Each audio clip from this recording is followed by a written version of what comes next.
Hey, Brittany. Hi, Rachel. Welcome to another episode of The Way the World Works, Tuttle Twins podcast. Today I wanted to talk about inflation. Not when you blow up a balloon and inflate a balloon, but how about the monetary type of inflation? That is when prices go up. And the reason we call it inflation is because the money supply has been inflated. There are too many dollars chasing the same amount of goods or fewer goods, and that's what causes prices to rise. Generally, it can be very complex. There can be a lot of factors that go into it, but generally, you may have noticed your mom complaining about prices at the grocery store, other prices like gas, the price of, cars. Or Grandpa Tuttle in Creature from Jekyll Island complaining about, I think it was the cost of movies, what they used to, that's one of my favorite Tuttle Twins books, so just thought I'd throw that out there. Yeah. It's always good to give a call out to the books. But the Jekyll Island book, it talks about this a lot and just how the supply of money can contribute to prices going up. And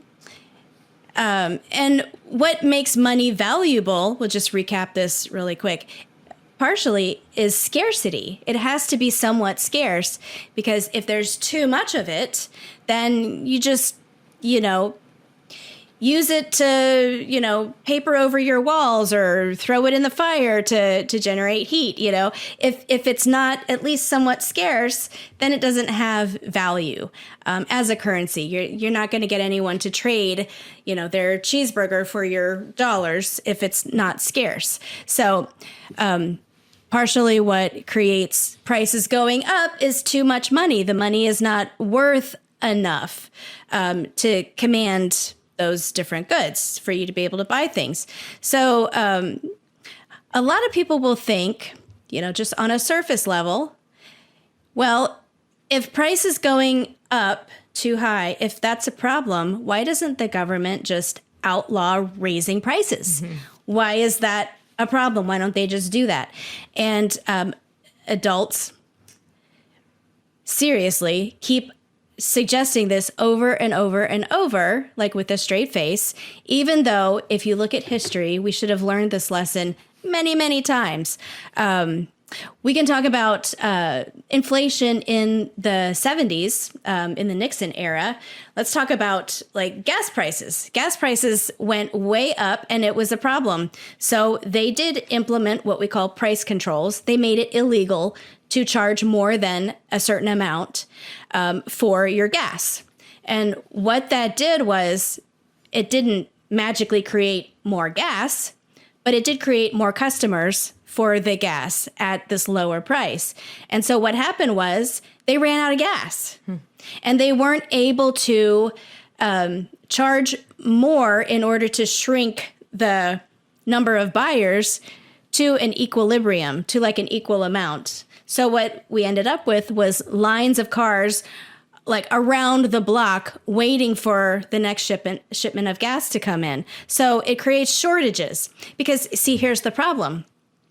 Maybe that gas station is not allowed to charge more, but what they have to pay for their gasoline that they get is still high. It's still gone up. And also, guess what?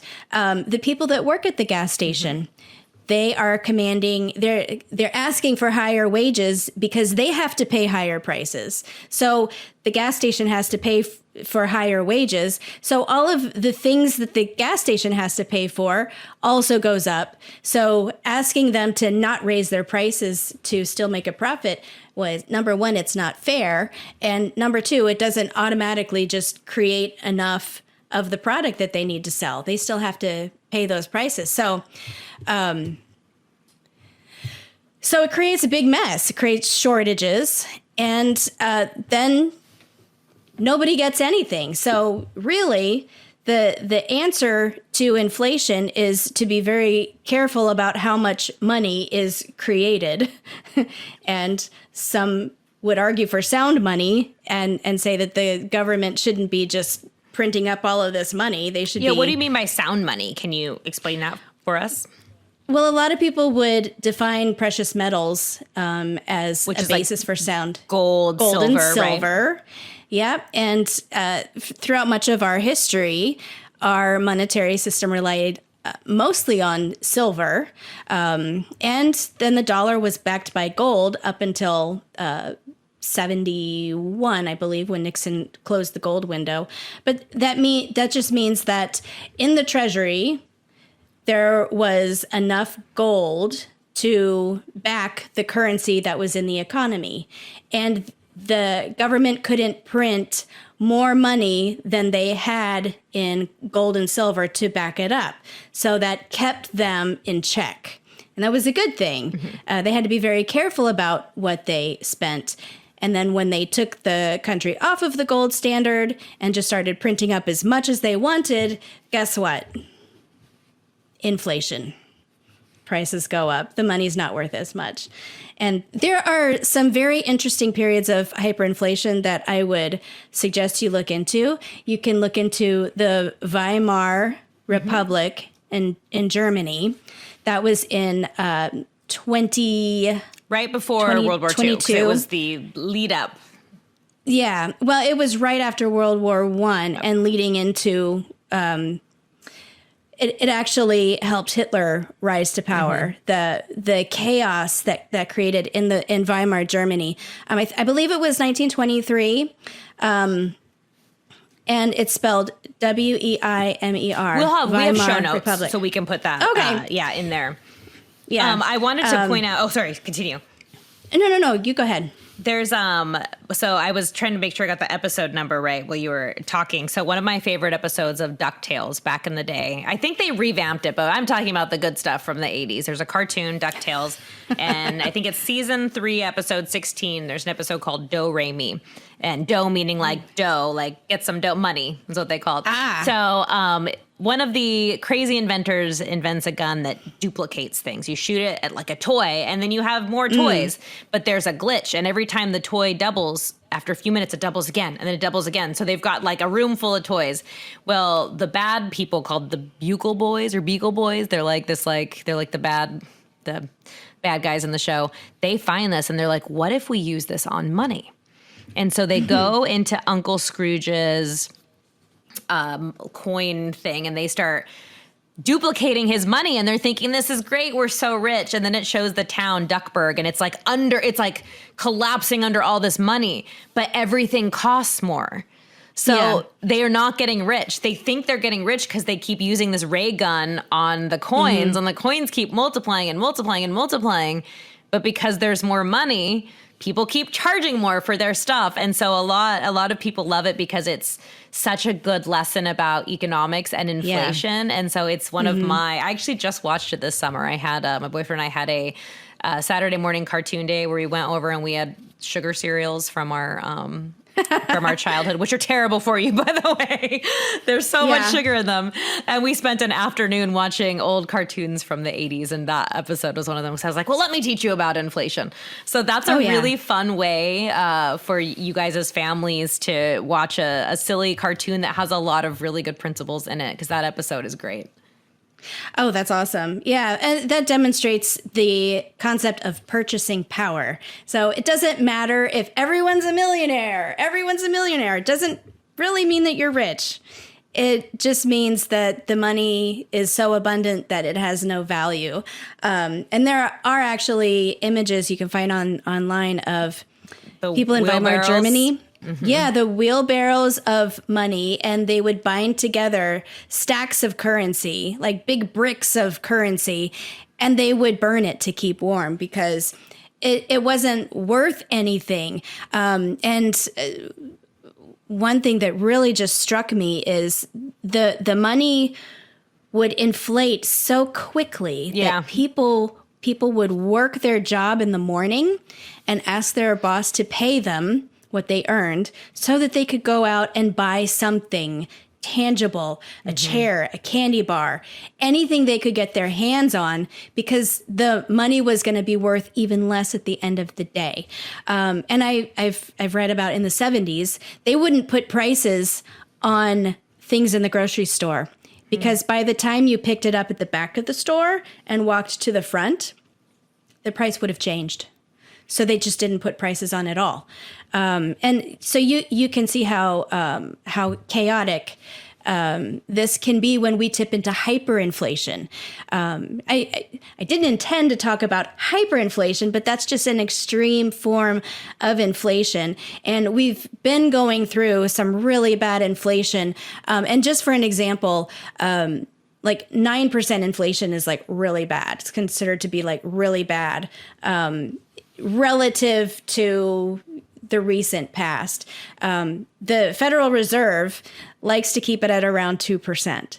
2%, you know, just to give them a little wiggle room, I guess. But that's really hard to do. That's really hard to do. And some would say, some very smart people would say that no one is smart enough to know what the price of money should be. Mm-hmm. And in fact, like that can't be managed by one person. The market as a whole has to set conditions like that. And when government tries to centrally manage it, it just goes haywire.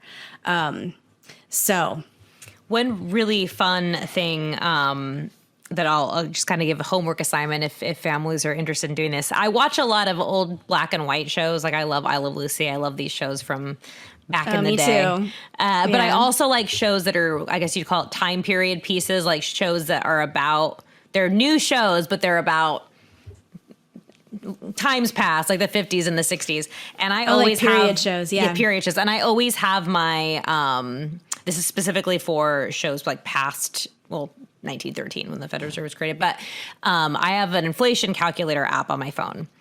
And every time we're watching a movie or something and I hear, you know, maybe it's I Love Lucy and Ricky's like, oh, how did you spent $10 on a dress? Oh my goodness, that's so much money. And I'm like, $10? How much would that be today? And so I always look, it's really fun. So maybe parents, if you have a movie out there that you know is, you know, safe for kids to watch and you know that they're going to mention money, and most movies do, even if you're not paying attention to it, they'll mention it at least once or twice. Mm-hmm. Have your kids pull up the smart app or computer and have them pull up an inflation calculator and find out what that item or what that amount would cost today.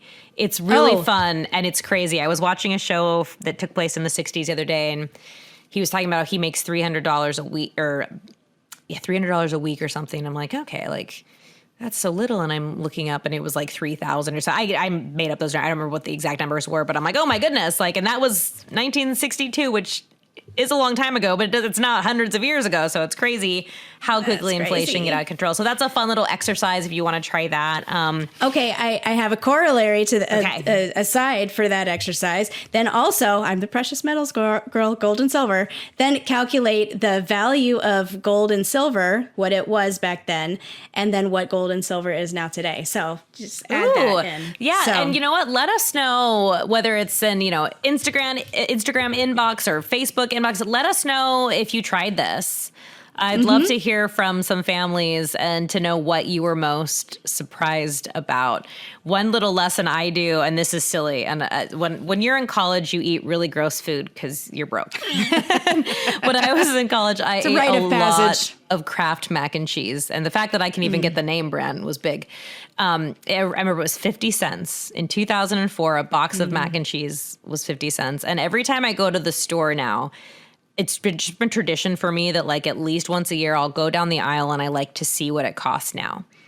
And I was like, the other day it was like almost $3. And I was like, it's for that? So it's not worth it. It's not worth it.